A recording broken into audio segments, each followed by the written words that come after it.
Hello and welcome back to RageGamingVideos. My name is Holo and this is the double death build. Very recently on the things you didn't know you could do in Elden Ring series that I've been doing, I was looking at one detail in which you can stack Destined Death. Destined Death is that effect where you do some damage, you deal some damage over time, and for a period you actually reduce the enemy's health bar by 10%, which is now visually represented in the current patch by this grey bar. As it turns out, you can actually stack that. So there are three ways to do Destined Death in this game. There is the dagger, there is the sword, and of course there is the incantation. So as long as you do a second one during that debuff, you will actually increase the amount of Destined Death, the health reduction that takes place, doubling it to 20% from 10%. That is pretty exciting when we consider, say, the super endgame bosses with huge health pools, something like, say, the fire giant with its huge health bar. You're taking 20% off that. That is actually a lot of damage to be doing in one hit. Now, unfortunately, it doesn't work like you may hope.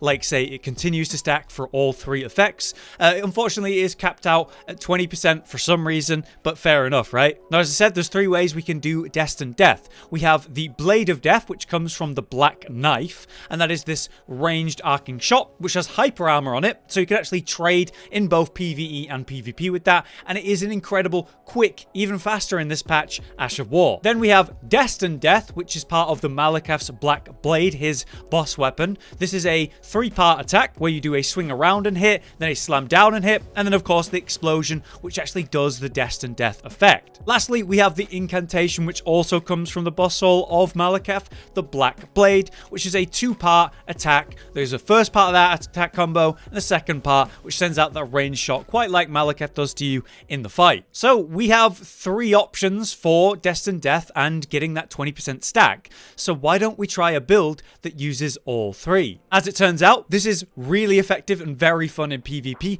because you have the mix-ups of your slower Colossal Sword, which again, those are better in this current patch. When you're two-handing them, they attack faster, they deal more damage, and you can even block for more now. You mix that up with your dagger and the completely different timings where you're attacking super quick, you can catch people off guard, catching them in trades or even rolls. And then you have the range combo potential of the incantation as well. This all works really great in PvE, where it's very easy to find an opportunity to throw one of those ranged options, whether it's the dagger or the incantation, and then get in close with the actual Colossal Sword and use the Ash of War. Easily, we're able to maintain this debuff then in these boss fights and maintain a roughly 20% health debuff for the whole fight. The ranged options work incredible, especially if you're using summons, whereas up close and personal, the hyper armor of the Black Blade is going to see you through a lot of attacks and make sure yours lands. And you can combine that, of course, with the Ash of War of the blade itself, the Colossal Sword, which has hyper armor and can even stagger enemies, leading to critical hits. Because this is a faith build then, we're running quite a bit of faith. We're going to need some.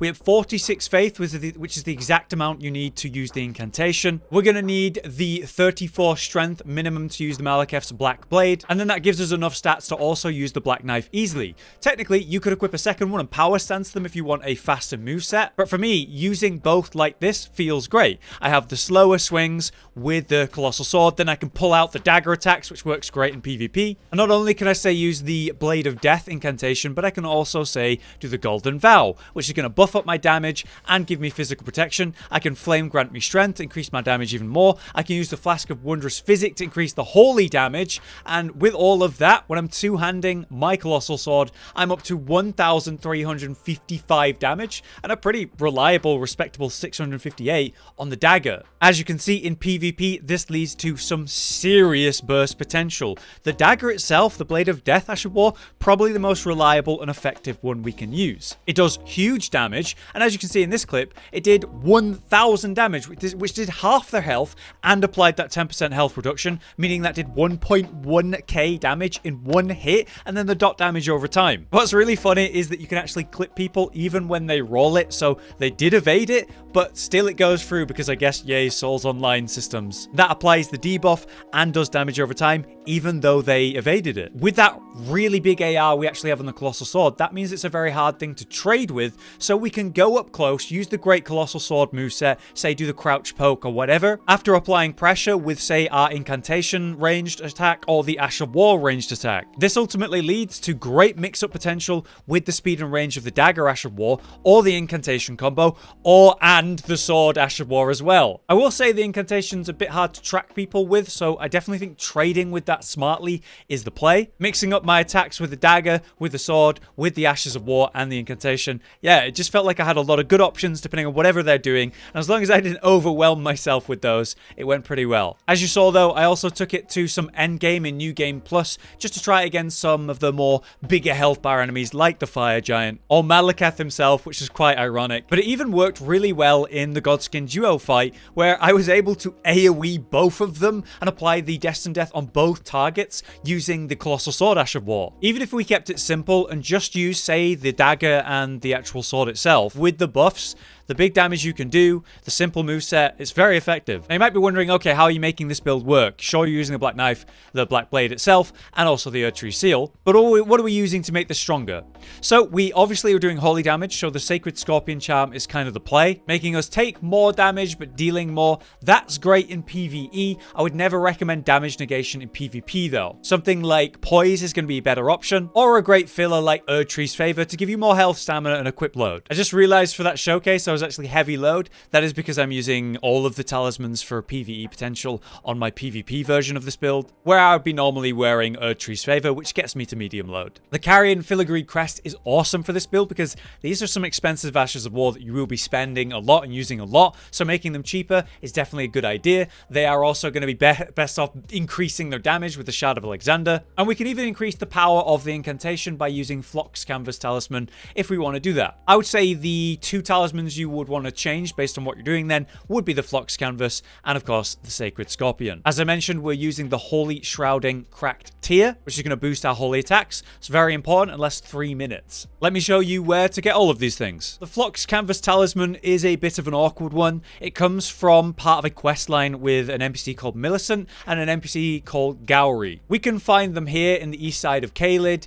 On the way to Celia is Gowry's shack where you can meet him, and then you can go into Celia and up the hill and go to the church above to meet Millicent. By following Millicent's storyline until the point where you have made it to the Windmill Village and defeated the boss at the top, you can then turn on Millicent and kill her, which will turn Gowry into his final state, which when you kill him, he will drop the talisman. Or you can be reasonable and just do all of the Millicent storyline and then go kill Gowry at the end. Whatever works for you. The Shard of Alexander is a standard one. At any point in the game, you can just go complete the Alexander storyline, and at the end, you will 1v1 Alexander, and when you defeat him, he will give you the shard. The Carrion Filigree Crest comes from an NPC you can trade with. The giant Iji can be found here at the Grace of the Road to Manor on the west-northwest side of the Lakes region, just before Carrion Manor. Now, correct me if I'm wrong, guys, but as far as I'm aware, he will only sell you this once you have made friends with either Rani and done her storyline a good amount, or you can meet Blythe even earlier than that by going to East Limgrave and going to the Mistwood Ruins at night. After hearing Blythe howl, you can go and speak with Calais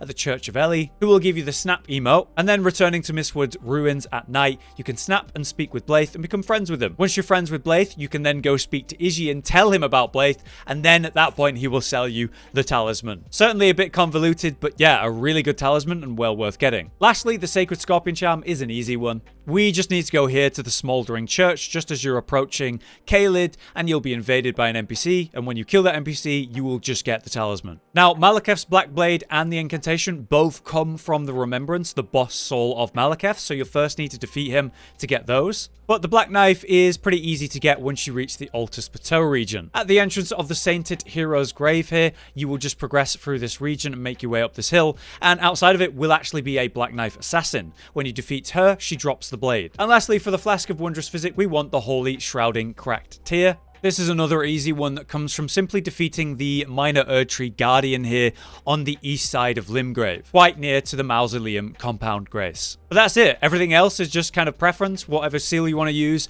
and of course the armor that I'm wearing that's purely fashion. Like I said though, definitely recommend at least the 46 Faith if you are using the incantation, and get your strength as high as possible while reaching the endurance needed for your build, and 20 mind is what I recommend. If you're doing PvP, 60 vigor is definitely recommended, but you can go lower if you're just doing PvE. But that is, in essence, the Destined Death build. Stacking up the effect of Destined Death on your targets and having a nice, versatile mix of attacks for PvP and PvE. I found this build really cool. The whole vibe and lore feel of it is great. Shout out again to Josh for coming up with the concept. If you'd like to see more builds on the channel, then do be sure to drop a like on this video so we can keep making them. Otherwise, I've been Hollow, you've been you. Thanks for watching, and we'll see you next time. Josh, Cotton, and Hollow with the videos, dropping the humor like a hammer on your tippy toes, bringing entertainment on a daily arrangement to take our insanity and turn it into entertainment. Yes, I said entertainment twice, to reiterate that it is nice to look into your faces on a mostly daily basis when you let us in your homes to make the whole world a stage. Goodbye.